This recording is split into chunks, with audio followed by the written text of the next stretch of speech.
Everyone, welcome back to my YouTube channel Medicotherapy Wisdom. So as if you're following my previous video, we have seen the main features of positivity approach to sociological thinking and theorizing. So now today we are going to see about the main features of naturalistic approaches to sociological thinking and theorizing. So the first point what it is there in the main feature is scientific study of the society. So what it is in okay, if we are studying about anything, so there should be some scientific reason behind it. Okay, so that's why it is written the society is studied scientifically just like a nature. How we are studying a nature, physics or a chemistry, the same way we are going to study about the society. Now in the society, what we are going to study about the human behaviors, that how the humans are behaving in the particular circumstances or in the particular situation. Same exactly like a natural laws. So how we are going to make a research, or how we are going to scientifically support that? On that, first there will be on the observational basis, or there will be on an experimental basis.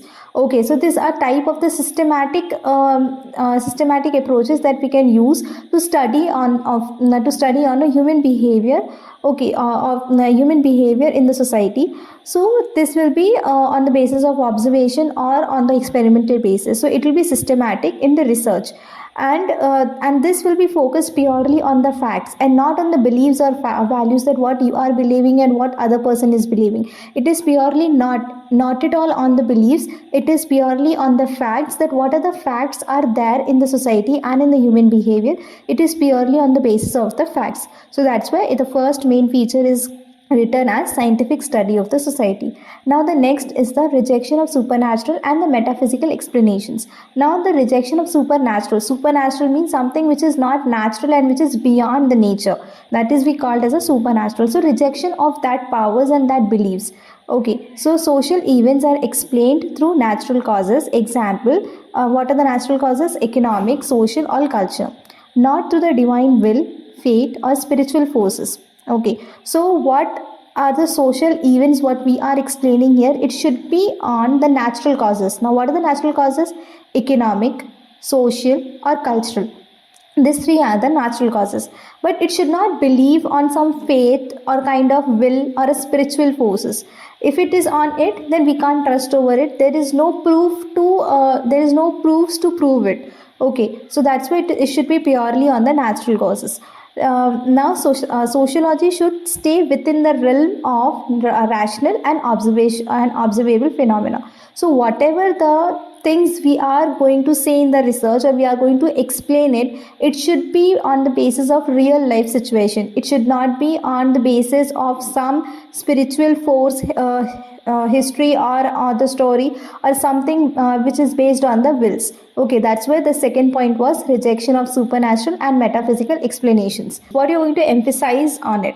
So emphasization means something to explain, something to explain in a detail, which should be on a real life basis, not on the not on something which is not real. Okay, not on the story basis, not on the fictional basis. So it should be purely on what you are experiencing in the real life situation. So what is the observation and experience, that what you are observing as a human being in our society, or what you are experiencing and how you are behaving and you are seeing others. So knowledge comes from a direct observation and an empirical evidence, not from a speculations or the intuitions. So how it should come from? It should come from an observations, and there should be an evidence. It should not be on the intuitions, that what you are getting an intuitions and how you are feeling over it. It is not about what you are feeling there. It should be like on the observation. It should prove there should be some evidences on whatever it is. So the sociologist act like a scientist observing a human actions in real life context. So what the sociologist will do? So sociologist is a kind of scientist. Okay, so whomsoever the sociologist is observing a human action in real life context. I already explained this. So next is the causal explanations. Now what is causal? Causal word is coming from a causes. Okay, causes means some reason, because of that something is happening. For example, now if you are having a typhoid, why it is happening to you? What is the reason behind the typhoid? Okay, so that reason is called as a causes. So first, it is a naturalistic sociology seeks to identify causes and effects in a social behavior.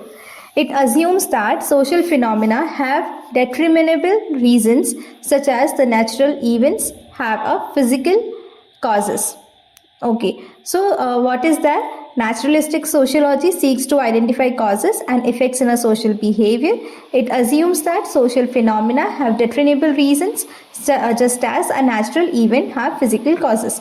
What it is saying that whatever the naturalistic sociology it is to be identifying and the causes and effects in a social behavior. If someone is behaving differently in a society, then what is the reason behind it, what is the cause behind it? But it should be on the basis of the naturalistic reasons, not on the basis of any ghost is there or any black magic is there, not on the basis of the supernatural powers. We're not talking about that, we are talking about the reality. So whatever the things are there, we are that is what will come under the causal explanations, because we should have evidence over it that why it is happening. Now example, the polio. It was in 2014 or 12, I guess. There was a lots of polio cases. So many of the people were like, what the people were thinking that time. So it is kind of a curse from a god. But it was not like that. There was a need that time for a vaccination, and after that only there was many research was going on the what the disease is, how it is coming from, what is the need of it. Then they made a polio vaccinations, and then it got eradicated. So that is what are the problems are there, or what are the things the person are facing in the society. First we will observe that, we will study that, and we will see the what are the causes over it, and we will explain that.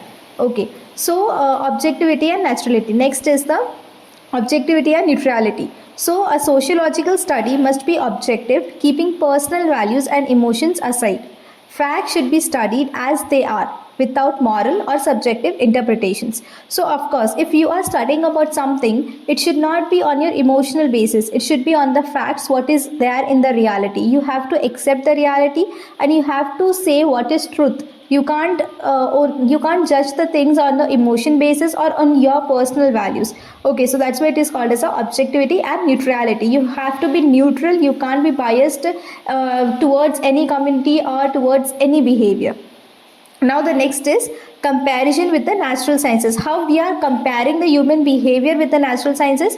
So there are some methods and logic will used in the physics or biology, and can also be applied to a sociology. Now there are some methods and logics are there which we will use in the physics and biology, and the same laws and the methods and logic they are applying to the sociology also. So society is used as a system of interrelated parts. So how we are seeing a society? We are seeing a society as an interrelated part of the systems, like an organism in a nature. Okay, so what is getting interrelated? The organisms in nature is getting interrelated. We are having an ecosystem of nature, so that ecosystem is a interrelated part of the system. So the same way we are going to study about the human behavior also. That is a comparison with the natural science.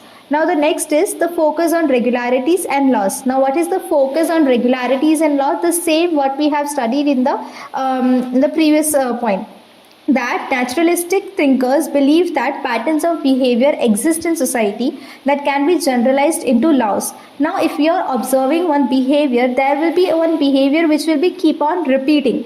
Okay, and if it is keep on repeating, it means there is a pattern.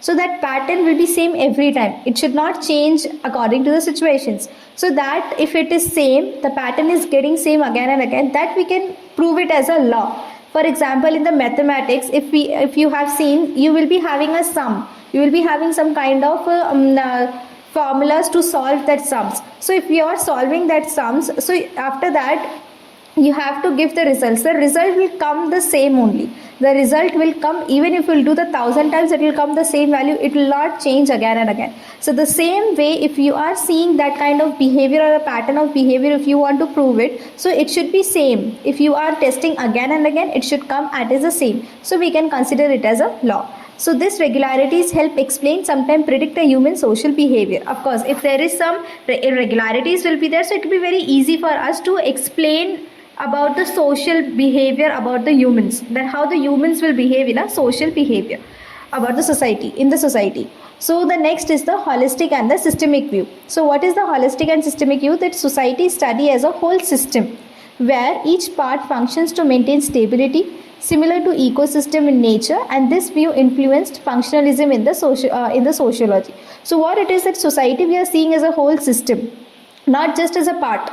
Okay, of course we are not going to focus only on the one community or only on the one person. We are going to see as a whole society as a one system, and this will be functioned together and on the basis of everything. We can't say that it is going to only we are going to only study on one human and we are going to see every human as same. No, we have to observe every human being and then we have to state something over it. So that's why it is called that we have to do a systematic review. We can't just go for an particular review. And this view influenced the functionalism in the society or in the sociology. Of course, if you are only reviewing or if you are observing only one person, so there will be a fluctuations will be there in the functionality or the way of functioning. But if you are checking about the whole system, so there will be some similarities will be there in the human behavior that you can study on it. So that is the holistic and a systematic view. So I think this will be enough for our main features of a naturalistic approach to sociological thinking and the theorizing. So thank you so much for the watch. Okay, thank you so much for watching. So if you are liking this video, please like, share and subscribe the video. And in the next lecture, we are going to see about the social groups. So I hope I'll upload that soon. And thank you for watching.